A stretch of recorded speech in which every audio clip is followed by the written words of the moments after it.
బిస్మిల్లాహిర్ రహ్మానిర్ రహీం. అల్హమ్దులిల్లాహి రబ్బిల్ ఆలమీన్. అస్సలాతు వస్సలాము అలా రసూలిహిల్ కరీం. దర్సే ఖురాన్ తెలుగు అనువాదం శీర్షికలో ఈరోజు సూరహ అల్ మోమిన్ అనువాదాన్ని చదువుదాం. మోమిన్ అంటే విశ్వాసి. ఈ సూరాకి మరొక పేరు సూరహ గాఫిర్. గాఫిరున్ అంటే క్షమించేవాడు. దీనికి ఇంకొక పేరు కూడా ఉంది, సూరహ అత్తౌల్ అని. జిత్తౌల్ అంటే ధన సంపత్తులు ప్రసాదించేవాడు అని అర్థం. ఈ సూరహతో హామీం అక్షరాలతో మొదలయ్యే 7 సూరాలు వస్తున్నాయి. ఇవన్నీ చివరి మక్కా కాలపు సూరాలు. ఇందులో 85 ఆయతులు ఉన్నాయి. వీటిలో విశ్వాస అవిశ్వాసం మరియు దివ్యజ్ఞాన అవతరణ మరియు సత్య తిరస్కారుల తిరస్కారం, మంచి చెడులు మరియు సత్యాసత్యాల మధ్య భేదాలు వివరించబడ్డాయి. సూరహ్ గాఫిర్ పేరు 3వ ఆయత్ నుండి, సూరహ్ అల్ మోమిన్ పదం 28-45 ఆయత్లలో, అత్తౌల్ పదం 3వ ఆయత్ నుంచి తీసుకోబడింది. రండి ఫ్రెండ్స్, ఇప్పుడు ఆలస్యం చేయకుండా ఈ సూరా యొక్క అనువాదాన్ని మొదలు పెడదాం. మీరు కూడా నాతో పాటు చదవండి. బిస్మిల్లాహిర్ రహ్మానిర్ రహీం. అనంత కరుణామయుడు అపార కృపాశీలుడు అయిన అల్లాహ్ పేరుతో ప్రారంభిస్తున్నాను. హామీం. ఈ గ్రంథం అల్లాహ్ తరపు నుండి అవతరించింది. ఆయన మహాశక్తిమంతుడు, మహాజ్ఞాని, పాపాలను క్షమించేవాడు, పశ్చాత్తాపాన్ని అంగీకరించేవాడును, కఠినంగా శిక్షించేవాడు, ఘనంగా కరుణించేవాడును. ఆయన తప్ప ఆరాధ్య దైవం మరెవ్వడూ లేడు. ఆయన వైపునకే అందరూ తిరిగి పోవలసి ఉన్నది. ఒక్క అవిశ్వాసులు తప్ప మరెవ్వరూ అల్లాహ్ వాక్యాలను గురించి వివాదపడరు. కనుక ప్రపంచ దేశాలలోని వారు అట్టహాసంగా తిరగటాన్ని చూచి మీరు మోసపోకూడదు. వారికి పూర్వం నూహు జాతి కూడా తిరస్కరించింది. దాని తరువాత ఎన్నో ఇతర వర్గాలు కూడా ఇలానే చేశాయి. ప్రతి జాతి తన ప్రవక్తను నిర్బంధించేందుకు అతనిపై విరుచుకుపడింది. వారందరూ కలిసి అసత్యమనే ఆయుధంతో సత్యాన్ని ఓడించటానికి ప్రయత్నించారు. కాని చివరకు నేను వారిని పట్టుకున్నాను. చూడండి నా శిక్ష ఎంత కఠినమో. ఇదే విధంగా అవిశ్వాసానికి పాల్పడిన వారందరిని గురించి వారు నరకంలో ప్రవేశిస్తారని నీ ప్రభువు చేసిన తీర్పు కూడా నెరవేరింది. దైవ సింహాసనాన్ని మోసే దైవదూతలు, ఆ సింహాసనం చుట్టూ ఉండే దైవదూతలు అందరూ తమ ప్రభువును స్తుతిస్తూ ఆయన పవిత్రతను కొనియాడుతున్నారు. వారు ఆయనను విశ్వసిస్తున్నారు. విశ్వసించే వారిని క్షమించు అని ప్రార్థనలు చేస్తున్నారు. వారు ఇలా అంటారు: ప్రభూ, నీవు నీ కారుణ్యంతో, నీ జ్ఞానంతో ప్రతి వస్తువుపై వ్యాపించి ఉన్నావు. కనుక పశ్చాత్తాపంతో నీ వైపునకు మరలిన వారిని, నీ మార్గాన్ని అనుసరించిన వారిని క్షమించు. వారిని నరకయాతన నుండి కాపాడు. ప్రభూ, ఇంకా వారిని శాశ్వతంగా ఉండే స్వర్గవనాలలో ప్రవేశింపచెయ్యి. వాటిని గురించి నీవు వారికి వాగ్దానం చేసి ఉన్నావు. వారి తల్లిదండ్రులలో, వారి భార్యలలో, వారి సంతానంలో సజ్జనులైన వారిని కూడా వారితో పాటే అక్కడకు చేర్చు. నిస్సందేహంగా నీవు మహాశక్తి సంపన్నుడవు, మహావివేకవంతుడవును. వారిని చెడుల నుండి కాపాడు. ప్రళయం నాడు నీవు చెడుల నుండి కాపాడే వాడిని నీవు ఎంతో కరుణించావన్నమాట. ఇదే గొప్ప సాఫల్యం. అవిశ్వాసానికి పాల్పడిన వారిని ప్రళయం నాడు పిలిచి, ఈనాడు మీకు మీ పట్ల ఎంత తీవ్రమైన కోపం వచ్చిందో, మిమ్మల్ని విశ్వాసం వైపునకు పిలువగా మీరు నిరాకరించిన నాడు అల్లాకు మీ పట్ల అంతకంటే తీవ్రంగానే కోపం వచ్చింది అని అనటం జరుగుతుంది. వారు ఇలా అంటారు: ప్రభూ, నిజంగానే నీవు మాకు 2 సార్లు మరణాన్ని, 2 సార్లు జీవితాన్ని ఇచ్చావు. ఇప్పుడు మేము మా తప్పులను ఒప్పుకుంటున్నాము. కనుక ఇక్కడ నుండి బయటపడే మార్గం కూడా ఏదైనా ఉందా? ఇలా సమాధానం వస్తుంది: మీరు గురి అయిన ఈ దుస్థితికి కారణం ఏమిటంటే, ఏకైక దేవుడు అయిన అల్లా వైపునకు మాత్రమే పిలిచినప్పుడు మీరు విశ్వసించకుండా తిరస్కరించేవారు. ఇతరులను ఆయనకు సమానులుగా చేసినప్పుడు మీరు వెంటనే విశ్వసించేవారు. ఇప్పుడు తీర్పు మహనీయుడు, మహోన్నతుడు అయిన అల్లాహ్ చేతులలో ఉన్నది. ఆయనే మీకు తన సూచనలను చూపిస్తాడు. ఆకాశం నుండి మీ కొరకు ఆహారాన్ని అవతరింపచేస్తాడు. కాని ఈ సూచనలను చూచి కేవలం అల్లాహ్ వైపునకు మరలే మనిషి మాత్రమే గుణపాఠం నేర్చుకుంటాడు. కనుక అల్లా వైపునకు మరలే ప్రజలారా, అల్లాను మాత్రమే వేడుకోండి. మీ ధర్మాన్ని ఆయనకై ప్రత్యేకించుకుని మీరు చేసే ఈ పని అవిశ్వాసులకు ఎంత అనిష్టంగా ఉన్నా సరే, ఆయన మహోన్నతమైన స్థానాలు కలవాడు, విశ్వ సామ్రాజ్య పీఠానికి అధిపతి. తన దాసులలో తనకు ఇష్టమైన వారిపై తన ఆజ్ఞ ప్రకారం ఆత్మను అవతరింపజేస్తాడు. అతను సమావేశ దినం గురించి హెచ్చరించేటందుకు పరదాలు తొలగిపోయి అందరూ బయటకు వచ్చిన రోజున వారికి సంబంధించిన విషయమేదీ అల్లాహ్కు రహస్యంగా ఉండదు. ఆ రోజున బహిరంగంగా ఇలా అడగటం జరుగుతుంది: ఈనాడు విశ్వ సామ్రాజ్యాధికారం ఎవరిది అని. విశ్వం మొత్తం ముక్త కంఠంతో ఇలా అంటుంది: అది ఒకే దేవుడు, సర్వాధిక్యం కలవాడు అయిన అల్లాహది అని. ఇలా అనడం జరుగుతుంది. ఈనాడు ప్రతి ప్రాణికి అది సంపాదించిన దాని ప్రకారమే ప్రతిఫలం ఇవ్వబడుతుంది. ఈనాడు ఎవరికీ ఎలాంటి అన్యాయమూ జరగదు. అల్లాహ్ మిక్కిలి వేగంగా లెక్క తీసుకుంటాడు. ఓ ప్రవక్త, దగ్గరపడిన ఆ రోజును గురించి వారిని భయపెట్టు. అప్పుడు గుండెలు గొంతులకు అడ్డం పడుతూ ఉంటాయి. ప్రజలు దుఃఖాన్ని దిగమిరింగి మౌనంగా నిలబడి ఉంటారు. దుర్మార్గులకు ఆప్తమిత్రుడుగాని, మాట చెల్లుబడి అయ్యే సిఫారసు చేసేవాడుగాని ఎవ్వడు ఉండడు. అల్లాహ్ చూపుల చౌర్యాన్ని సైతం ఎరుగును, హృదయాలు దాచి ఉంచిన రహస్యాన్ని సైతం ఆయన ఎరుగును. అల్లాహ్ ఖచ్చితంగా న్యాయంగా తీర్పు చేస్తాడు. ఇక అల్లాను వదిలిపెట్టి ఈ ముష్రిక్కులు వేడుకునే వారి విషయం. వారు ఏ విషయం గురించి తీర్పు చెప్పగలవారు కారు. నిస్సందేహంగా అల్లాహ్ మాత్రమే అన్నీ వినేవాడు, అన్నీ చూచేవాడును. వారు భూమిలో ఎన్నడూ సంచరించలేదా? వారికి పూర్వం గతించిన ప్రజల ముగింపు ఎలా జరిగిందో వారికి కనిపించేందుకు?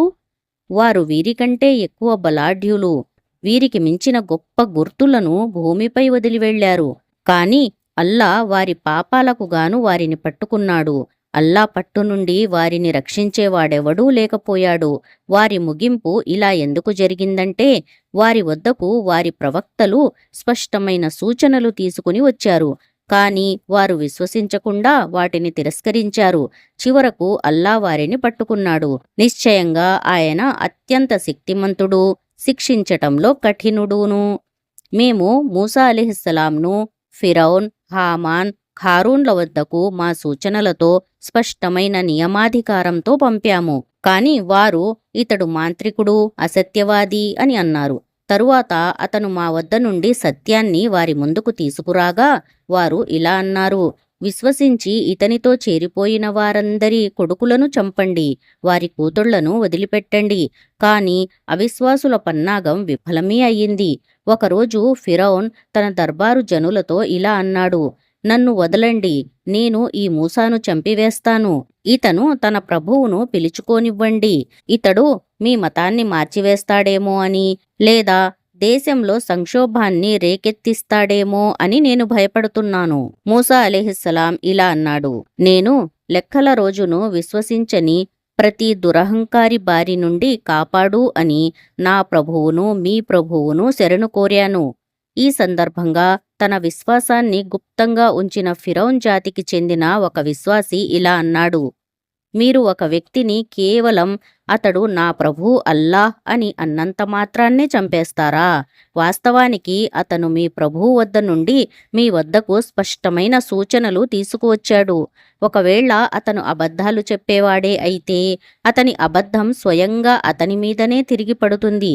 కాని ఒకవేళ అతను సత్యమే చెబుతున్నట్లయితే అతను మిమ్మల్ని భయపెడుతున్న భయంకరమైన పరిణామాలలో కొన్ని అయినా మీ మీదకు తప్పకుండా వచ్చి పడతాయి. హద్దులను అతిక్రమించే అసత్యాలు పలికే ఏ వ్యక్తికి అల్లాహ్ సన్మార్గం చూపడు. నా జాతి ప్రజలారా, మీకు ఈనాడు రాజ్యాధికారం ఉన్నది, భూమిపై మీరు ప్రాబల్యం వహించి ఉన్నారు. కాని ఒకవేళ దైవశిక్ష మనపైకి వచ్చి పడితే అప్పుడు మనకు సహాయం చేయగల వాడెవడైనా ఉన్నాడా? ఫిరౌన్ ఇలా అన్నాడు: నాకు సముచితంగా తోచిన సలహానే నేను మీకు ఇస్తున్నాను. సక్రమమైన మార్గం వైపునకే నేను మిమ్మల్ని నడుపుతున్నాను. విశ్వసించిన ఆ వ్యక్తి ఇలా అన్నాడు: నా జాతి ప్రజలారా, పూర్వం అనేక జన సమూహాలకు దాపురించిన దినమే మీకు కూడా దాపురిస్తుందేమో అని నేను భయపడుతున్నాను. నూహ్ జాతి, ఆద్ జాతి, సమూద్ జాతులకు, వారి తరువాత వచ్చిన జాతులకు దాపురించిన దినం. తన దాసులకు అన్యాయం చేయాలనే ఉద్దేశ్యం అల్లాహకు ఎంతమాత్రం లేదు అనేది వాస్తవం. నా జాతి ప్రజలారా, మీరు రోధించే దినమేదైనా మీపైకి వచ్చి పడుతుందేమో అని నేను భయపడుతున్నాను. అప్పుడు మీరు ఒకరినొకరు పిలుచుకుంటారు, పరుగెత్తుతూ తిరుగుతూ ఉంటారు. కాని ఆ సమయంలో అల్లా నుండి మిమ్మల్ని రక్షించేవాడెవడూ ఉండడు. నిజం ఏమిటంటే అల్లాహ మార్గం తప్పించిన వాడికి మళ్ళీ మార్గం చూపేవాడెవడూ ఉండడు. పూర్వం యూసుఫ్ అలెహిస్సలాం మీ వద్దకు స్పష్టమైన ప్రమాణాలను తీసుకువచ్చాడు. కాని మీరు అతను తెచ్చిన బోధను గురించి అనుమానానికే గురి అయ్యారు. తరువాత అతను మరణించినప్పుడు మీరు ఇక అతని తరువాత అల్లాహ మరొక ప్రవక్తను పంపడు అని అన్నారు. ఇదే విధంగా అల్లాహ్ హద్దులను అతిక్రమించే వారిని, శంకితులను, తమ వద్దకు ఏ ధృవపత్రమో ఏ ఆధారమో రాకపోయినా అల్లాహ్ వాక్యాల విషయంలో వాదించే వారిని మార్గభ్రష్టత్వానికి గురిచేస్తాడు. వారి ఈ వైఖరి అల్లా దృష్టిలో, విశ్వాసుల దృష్టిలో మిక్కిలి గర్హనీయమైనది. ఇలాగే అల్లాహ దురహంకారి, నిరంకుశుడు అయిన ప్రతి వ్యక్తి హృదయానికి ముద్ర వేస్తాడు. ఫిరౌన్ ఇలా అన్నాడు: హామాన్, నా కోసం ఒక ఎత్తైన సౌధాన్ని నిర్మించు. నేను మార్గాల వరకు, ఆకాశాలకు వెళ్లే మార్గాల వరకు చేరగలిగేందుకు, మూసా దేవుణ్ణి తొంగి చూసేందుకు. నాకు ఈ మూసా అబద్ధాల కోరుగానే కనిపిస్తున్నాడు. ఈ విధంగా ఫిరౌన్కు అతడి దుష్కార్యం మనోహరమైనదిగా చేయబడింది. అతడు సత్యమార్గం వైపునకు రాకుండా ఆపబడ్డాడు. ఫిరౌన్ పన్నాగమంతా స్వయంగా అతని వినాశ మార్గానికే వినియోగపడింది. విశ్వసించిన ఆ వ్యక్తి ఇంకా ఇలా అన్నాడు: నా జాతి ప్రజలారా, నా మాట వినండి. నేను మీకు సరైన మార్గాన్ని చూపిస్తాను. నా జాతీయులారా, ఈ ప్రాపంచిక జీవితం తాత్కాలికం. శాశ్వత నివాస స్థలం పరలోకమే. చెడు చేసిన వాడికి అతడు చేసినంత చెడుకు మాత్రమే ప్రతిఫలం లభిస్తుంది. మంచి పనులు చేసిన వ్యక్తి, పురుషుడైనా స్త్రీ అయినా, విశ్వాసి అయితే అటువంటి వారందరూ స్వర్గంలో ప్రవేశిస్తారు. అక్కడ వారికి అపరిమితమైన జీవన సామాగ్రి ఇవ్వబడుతుంది. నా జాతీయులారా, ఇదేమి వైపరీత్యం! నేను మిమ్మల్ని ముక్తివైపునకు పిలుస్తున్నాను, మీరేమో నన్ను అగ్నివైపునకు పిలుస్తున్నారు. నేను అల్లాహను తిరస్కరించాలని, నేను ఎరుగని శక్తులను ఆయనకు భాగస్వాములుగా నిలబెట్టాలని మీరు నాకు పిలుపు ఇస్తున్నారు. నిజానికి నేను మిమ్మల్ని సర్వశక్తి సంపన్నుడు, క్షమాశీలుడు అయిన దేవుని వైపునకు పిలుస్తున్నాను. కాదు, సత్యం ఇదే. దీనికి భిన్నంగా జరగటానికి వీల్లేదు. మీరు నన్ను ఎవరి వైపునకు పిలుస్తున్నారో వారి వైపునకు పిలుపు అనేది ఇహలోకంలోనూ లేదు, పరలోకంలోనూ లేదు. మనం అందరం అల్లాహ వద్దకే మరలిపోవలసి ఉంది. హద్దులు మీరే వారే అగ్నిలోకి పోయేవారు. ఈనాడు నేను చెప్పేదాన్ని మీరు జ్ఞాపకం చేయనున్న సమయం త్వరలోనే రాబోతోంది. నా వ్యవహారాన్ని నేను అల్లాహకు అప్పగిస్తున్నాను. ఆయన తన దాసులను కనిపెట్టుకుని ఉంటాడు. చివరకు ఆ విశ్వాసికి వ్యతిరేకంగా వారు పన్నిన అన్ని యుక్తుల నుండి అల్లాహ అతనిని రక్షించాడు. ఫిరౌన్ అనుచరులే ఒక భయంకరమైన శిక్షలో చిక్కుకున్నారు. వారు ఉదయం సాయంత్రం నరకాగ్ని ముందు ఉంచబడుతూ ఉంటారు. ప్రళయ ఘడియ వచ్చినప్పుడు ఫిరౌన్ ప్రజలను తీవ్రమైన శిక్షలోకి ప్రవేశింపచెయ్యండి అని ఆజ్ఞాపించబడుతుంది. ఇంకా వారు నరకంలో ఒకరితో ఒకరు కలహించే సందర్భం గురించి ఆలోచించు. ప్రపంచంలో బలహీనులుగా ఉన్నవారు పెద్ద మనుషులుగా చెల్లుబడి అయిన వారితో ఇలా అంటారు: మేము మిమ్మల్ని అనుసరిస్తూ ఉండేవారము. ఇప్పుడు మీరు ఇక్కడ నరకాగ్ని బాధ నుండి కొంతవరకైనా మమ్మల్ని కాపాడతారా? ఆ పెద్ద మనుషులు ఇలా జవాబు ఇస్తారు: ఇక్కడ మనమందరం ఒకే స్థితిలో ఉన్నాము. దాసుల మధ్య అల్లాహ తీర్పు చేసేశాడు. తరువాత అగ్నిలో పడి ఉన్నవారు నరక భటులతో మా శిక్షను కనీసం ఒక్కరోజైనా తగ్గించమని మీరు మీ ప్రభువును ప్రార్థించండి అని అర్థిస్తారు. భటులు ఇలా అడుగుతారు: మీ వద్దకు దైవ ప్రవక్తలు స్పష్టమైన సూచనలు తీసుకుని రాలేదా? అప్పుడు వారు అవును, వచ్చారు అని అంటారు. నరకభటులు అలా అయితే మీరే ప్రార్థించండి, సత్య తిరస్కారుల ప్రార్థన నిరర్ధకమే అవుతుంది అని అంటారు. నిశ్చయంగా మేము మా ప్రవక్తలకు విశ్వాసులకు ఇహలోక జీవితంలో కూడా తప్పకుండా సహాయం చేస్తాము. సాక్షులు నిలబడే రోజున కూడా సహాయం చేస్తాము. ఆ రోజున దుర్మార్గులకు వారి సాకు ఏమాత్రం ఉపయోగపడదు. వారి మీద శాపం విరుచుకుపడుతుంది. అతి నికృష్టమైన నివాసం వారి వాటాగా లభిస్తుంది. చూడండి, చివరకు మేము మూసాకు దారి చూపాము. బుద్ధి వివేకాలు కలవారికి మార్గదర్శకత్వం, హితోపదేశం అయిన గ్రంథానికి ఇశ్రాయిల్ ప్రజలను వారసులుగా చేశాము. కనుక ఓ ప్రవక్త, ఓర్మి చూపు. అల్లాహ్ వాగ్దానం సత్యం. నీ తప్పులకు క్షమాభిక్ష వేడుకో. ఉదయం సాయంత్రం నీ ప్రభువును స్తుతిస్తూ ఆయన పరిశుద్ధతను కొనియాడు. తమ వద్దకు ఏ అధికారపత్రము రాకుండానే అల్లాహ్ వాక్యాల విషయంలో వాదులాడే వారి మనస్సులు గర్వంతో నిండిపోయాయి. కాని తాము గర్వపడుతూ ఉన్నంత గొప్పతనానికి వారు చేరుకోలేరు. కనుక అల్లాహ్ శరణు వేడుకో. ఆయన అన్నీ చూస్తాడు, అన్నీ వింటాడు. మానవుణ్ణి సృష్టించటం కంటే ఆకాశాలను భూమిని సృష్టించటం నిశ్చయంగా ఎంతో గొప్ప పని. కాని అనేకులు ఎరుగరు. కళ్ళు లేనివాడు కళ్ళు ఉన్నవాడు సమానం కావటం, విశ్వసించి సత్కార్యాలు చేసేవారు దుర్వర్తనులు సరిసమానం కావటం అనేది ఎంతమాత్రం జరగదు. కాని మీరు అర్థం చేసుకోవటం చాలా తక్కువ. నిశ్చయంగా ప్రళయ ఘడియ తప్పకుండా వస్తుంది. అది వచ్చే విషయం గురించి ఏ మాత్రం సందేహం లేదు. కాని చాలామంది నమ్మరు. నీ ప్రభువు ఇలా అంటున్నాడు, నన్ను ప్రార్థించండి, నేను మీ ప్రార్థనలను అంగీకరిస్తాను. గర్వానికి లోనై నా ఆరాధనకు విముఖులయ్యేవారు తప్పనిసరిగా అవమానానికి, పరాభవానికి గురి అయి నరకంలో ప్రవేశిస్తారు. మీరు విశ్రాంతి తీసుకోవటానికి మీ కొరకు రాత్రిని సృష్టించినవాడు, పగలును వెలుగుతో నింపినవాడు అల్లాహే కదా. వాస్తవానికి అల్లాహ్ ప్రజల పట్ల ఎంతో దయగలవాడు. కాని ఎక్కువ మంది కృతజ్ఞతలు తెలుపరు. ఆ అల్లాహే మీ కొరకు ఇదంతా చేసినవాడు, మీ ప్రభువు. ప్రతి దాన్ని సృజించినవాడు. ఆయన తప్ప మరొక ఆరాధ్యుడు లేడు. అలాంటప్పుడు మీరు ఎలా మార్గం తప్పిపోతున్నారు? ఇదే విధంగా అల్లాహ్ వాక్యాలను తిరస్కరించే వారందరూ మార్గం నుంచి తప్పించబడుతూ వచ్చారు. మీ కొరకు భూమిని నివాసస్థలంగా చేసినవాడు, పైని ఆకాశాన్ని కప్పుగా నిర్మించినవాడు, మీ రూపాన్ని తీర్చిదిద్దినవాడు, దానిని ఎంతో చక్కగా మలిచినవాడు, మీకు పరిశుభ్రమైన పదార్థాలను ఆహారంగా ఇచ్చినవాడు అల్లాహే కదా. ఆ అల్లాహే ఈ పనులన్నీ చేసినవాడు, మీ ప్రభువు. ఆ విశ్వ ప్రభువు అసంఖ్యాకమైన శుభాలు కలవాడు. ఆయనే సజీవుడు.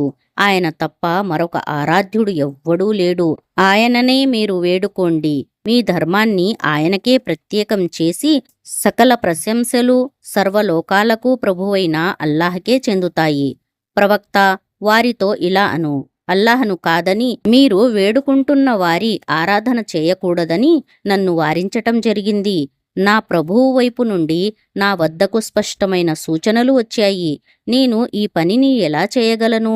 సకల లోకాల ప్రభువునకు విధేయత చూపాలని నేను ఆజ్ఞాపించబడ్డాను. ఆయనే మిమ్మల్ని మట్టితో సృజించాడు, ఆపై రేతస్సుతో, తరువాత నెత్తురు ముద్దతో, ఆ పిదప ఆయన మిమ్మల్ని శిశువు రూపంలో బయటికి తీస్తాడు. తదనంతరం మీరు పూర్తి బలం పుంజుకునే వరకు మిమ్మల్ని పోషిస్తాడు. ఆ పిమ్మట మీరు ముదిమికి చేరుకునే వరకు మిమ్మల్ని పెంచుతాడు. మీలో కొందరు ముందే పిలువబడతారు. మీరు మీ నిర్ణీత వ్యవధికి చేరి యథార్థం ఏమిటో అర్థం చేసుకోవాలని ఇదంతా చేయబడుతోంది. ఆయనే జీవితాన్ని ఇస్తాడు, ఆయనే మరణాన్ని ఇస్తాడు. ఆయన ఏ విషయాన్ని గురించి నిర్ణయం చేసినా అది అయిపోవాలని కేవలం ఒక ఆజ్ఞ జారీ చేస్తాడు. అంతే, అది అయిపోతుంది. అల్లాహ్ వాక్యాలను గురించి వాదులాడే వారిని నీవు చూశావా? వారు ఎలా విముఖులుగా చేయబడుతున్నారో. ఈ గ్రంథాన్ని మేము ఇదివరకు మా ప్రవక్తలతో పంపిన అన్ని గ్రంథాలను తిరస్కరించే వారికి త్వరలోనే తెలిసిపోతుంది. అప్పుడు వారి మెడలలో కంఠపాశాలు ఉంటాయి, సంకెళ్ళు కూడా ఉంటాయి. వాటితో వారు కాగే నీటి వైపునకు ఈడ్వబడతారు. తరువాత నరకాగ్నిలోకి నెట్టబడతారు. అప్పుడు వారిని ఇలా అడగటం జరుగుతుంది, అల్లాను కాదని మీరు అల్లాకు భాగస్వాములుగా నిలబెట్టిన దేవుళ్ళు ఇప్పుడు ఎక్కడున్నారు? వారు ఇలా సమాధానం చెబుతారు, వారు మా నుండి విడిపోయారు. దీనికి పూర్వం మేము అసలు దేనిని ప్రార్థించేవారము కాదు. ఈ విధంగా అల్లా అవిశ్వాసులు ఎలా మార్గభ్రష్టులయ్యింది రుజువు చేస్తాడు. వారితో ఇలా అనబడుతుంది: మీ ఈ ముగింపునకు కారణం మీరు భూమిలో అసత్యాన్ని అనుసరించి ఆనందించటమే, దానికి గర్వపడటమే. ఇక వెళ్ళండి, నరకద్వారాలలో ప్రవేశించండి. కలకాలం మీరు అక్కడనే ఉండవలసి ఉంది. అది దురహంకారుల నివాసం, బహు చెడ్డది. కనుక ప్రవక్త, సహనం వహించు. అల్లాహ్ వాగ్దానం సత్యమైనది. ఇప్పుడు నీ సమక్షంలోనే మేము వారిని భయపెడుతూ వచ్చిన దుష్పరిణామాలను కొన్నింటిని వారికి చూపినా, లేదా దానికి ముందే నిన్ను ప్రపంచం నుండి పిలిపించుకున్నా, వారు తిరిగి రావలసింది మా వైపునకే కదా. ఓ ప్రవక్త, నీకు పూర్వం మేము ఎంతో మంది ప్రవక్తలను పంపాము. వారిలో కొందరి పరిస్థితులను గురించి మేము నీకు తెలిపాము, కొందరిని గురించి తెలుపలేదు. అల్లాహ్ అనుమతి లేకుండా ఏ సూచననైనా స్వయంగా తెచ్చే శక్తి ఏ ప్రవక్తకు లేదు. అల్లాహ్ ఆజ్ఞ వచ్చేసిన తరువాత సత్యం ప్రకారం నిర్ణయం జరిగింది. అప్పుడు దుర్జనులు నష్టానికి గురి అయ్యారు. అల్లాహయే మీ కొరకు ఈ పశువులను సృష్టించాడు. వాటిలో కొన్నింటిపై మీరు స్వారీ చేస్తారు, కొన్నింటి మాంసం తింటారు. వాటి వల్ల మీకు ఇంకా ఎన్నో లాభాలు ఉన్నాయి. మీరు ఎక్కడకు పోవాలని కోరుకుంటే అక్కడకు మీరు పోగలగటానికి కూడా అవి ఉపయోగపడతాయి. వాటిపైన, పడవలపైన మీరు ప్రయాణం చేస్తూ ఉంటారు. అల్లాహ్ తన ఈ సూచనలను మీకు చూపుతున్నాడు. అసలు మీరు ఆయన యొక్క ఏ ఏ సూచనలను తిరస్కరిస్తారు? వారు భూమిలో సంచారం చేయలేదా? వారికి పూర్వం గతించిన ప్రజల ముగింపు ఎటువంటిదో వారికి కనిపించటానికి వారు సంఖ్యాబలంలో వీరికంటే అధికులు, వీరికంటే ఎక్కువ బలవంతులు, భూమిలో వీరికంటే అత్యంత మహోజ్వలమైన గుర్తులు విడిచి వెళ్లారు. అసలు వారి సంపాదన అంతా వారికి దేనికి పనికొచ్చింది? వారి ప్రవక్తలు వారి వద్దకు స్పష్టమైన సూచనలు తెచ్చినప్పుడు వారు తమ వద్ద ఉన్న జ్ఞానంతోనే ఆనందపరవశులై ఉన్నారు. వారు ఎగతాళి చేస్తూ ఉండే దానిలోనే వారు తరువాత చిక్కుకుపోయారు. వారు మా శిక్షను చూచిన పిమ్మట ఇలా అన్నారు: ఒక్కడు, ఏ భాగస్వాముడూ లేనివాడు అయిన అల్లాహ్ను మేము విశ్వసించాము. మేము ఆయనకు భాగస్వాములుగా నిలబెట్టిన వేల్పులందరినీ నిరాకరిస్తున్నాము. కాని మా శిక్షను చూచిన తరువాత వారి విశ్వాసం వారికి ఏ మాత్రం లాభదాయకం కాజాలదు. ఎందుకంటే అల్లా నిర్ణయించిన నియమావళి ఇదే. ఆయన దాసులలో ఎల్లప్పుడూ అమలులో ఉండేది ఈ నియమావళియే. అప్పుడు అవిశ్వాసులు నష్టానికి గురి అయ్యారు. అల్లాహ్ ఆజ్ఞలను అనుసరిస్తూ జీవించే భాగ్యం మనందరికీ కలుగుగాక. ఆమీన్ యా రబ్బుల్ ఆలమీన్. జజాకుముల్లాహు ఖైరన్ కసీరా. అస్సలాము అలైకుం వరహ్మతుల్లాహి వబరకాతుహు.